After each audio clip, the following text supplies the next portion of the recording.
খালি কলস বাজে বেশি, এই প্রবাদটা হয়তো আমরা কম বেশি সবাই শুনেছি। আর তারই একটা দৃষ্টান্তমূলক উদাহরণ হচ্ছে খলিলের এই বিফ হোটেল। প্রথম যে ফুটেজটা দেখালাম সেখানে মানুষের জায়গা হচ্ছে না, আর দ্বিতীয় ফুটেজে পুরো হোটেলই ফাঁকা। আপনি ভালো কাজ করলে মানুষ যেমন আপনার প্রশংসা করবে, খারাপ কাজ করলে কিন্তু মানুষ তেমনই আপনার নিন্দা করবে। তো খলিল ভাইয়ের প্রশংসা আমি করি অবশ্যই, তিনি কম দামে গরুর মাংস খাওয়ার ব্যবস্থা করে দিয়েছিলেন বাংলাদেশের মানুষকে। তবে এই যে খাবার, তার বিফ হোটেলের খাবারের যে মান এবং তার বিফ হোটেলের যে অবস্থা, সব মিলিয়ে এইটা কিন্তু প্রশংসাযোগ্য না। এই যে কিমা বিরিয়ানি, এটার দাম নিয়েছিল 290 টাকা। কিমা বিরিয়ানিতে মাংস একেবারেই নেই, খুব কম পরিমাণে যৎসামান্য মাংস দিয়ে বিরিয়ানিটা রান্না করা হয়েছে, আর একেবারে ঠান্ডা একটা বিরিয়ানি দেওয়া হয়েছে। তো যাই হোক, এরপরে আমরা 1 কেজি কালাভুনা অর্ডার করি। এটা যে কোন দিক থেকে কালাভুনা আপনারাই একটু বলবেন।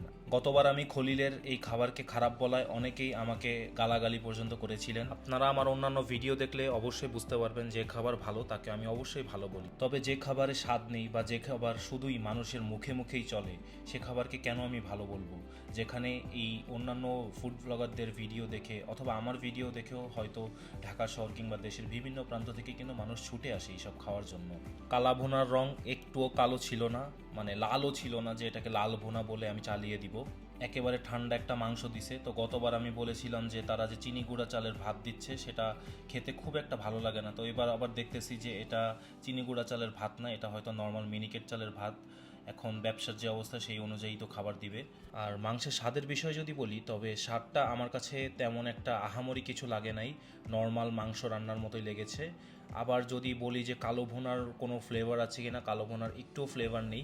আমি এক পর্যায়ে হতাশ হয়ে হোটেলের ওয়েটারকে ডেকে বলি যে এই মাংসের রং এরকম কেন? তখন তিনি আমাকে একটা আজগুবি উত্তর দিলেন, বললেন যে আমাদের কাস্টমাররা বলেছে কালো ভুনায় আমরা রং ইউজ করি, আর রং ব্যবহারের মাধ্যমে আমরা নাকি এই মাংসটাকে কালো করে থাকি, তাই আমরা বাধ্য হয়ে মাংসের রং আর কালো করছি না। এখানে আমার একটা প্রশ্ন, তাহলে ঢাকা শহর, রাজশাহী, চিটাগাংয়ে যেসব কালো ভুনা ইউজ করে সবাই কি ভাই রং ইউজ করে? আপনারা এইসব আজগুবি উত্তর প্লিজ দয়া করে কাস্টমারদেরকে দিবেন না। ডালটা যদি না থাকতো তাহলে হয়তো খাওয়াই যেত না। যাই হোক, সর্বশেষে এই মিষ্টি দইটা নেই, এই দইয়ের দাম ছিল 60 টাকা। দইটা আমার কাছে ভালো লেগেছে। আমি ভেবেছিলাম এইবার হয়তো তাদের খাবারের কোয়ালিটি আরেকটু ভালো হবে, কিন্তু এবার খাবারের কোয়ালিটি আরও খারাপ হয়ে গিয়েছে। যাই হোক, আমি দক্ষিণ বনশ্রীতে যাওয়ার সময় সি ব্লকে দেখতে পারি যে এই একটা আঙ্কেল, উনি হচ্ছে সাইকেলে করে ঘুগনি বেচছে, আর আমি জানতে পারি যে এটা নাকি এখানে যথেষ্ট পরিমাণে জনপ্রিয়।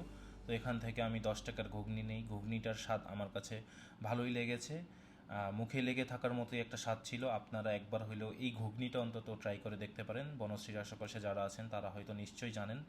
আজকের ভিডিও এই পর্যন্তই। সবাইকে দেখার জন্য ধন্যবাদ।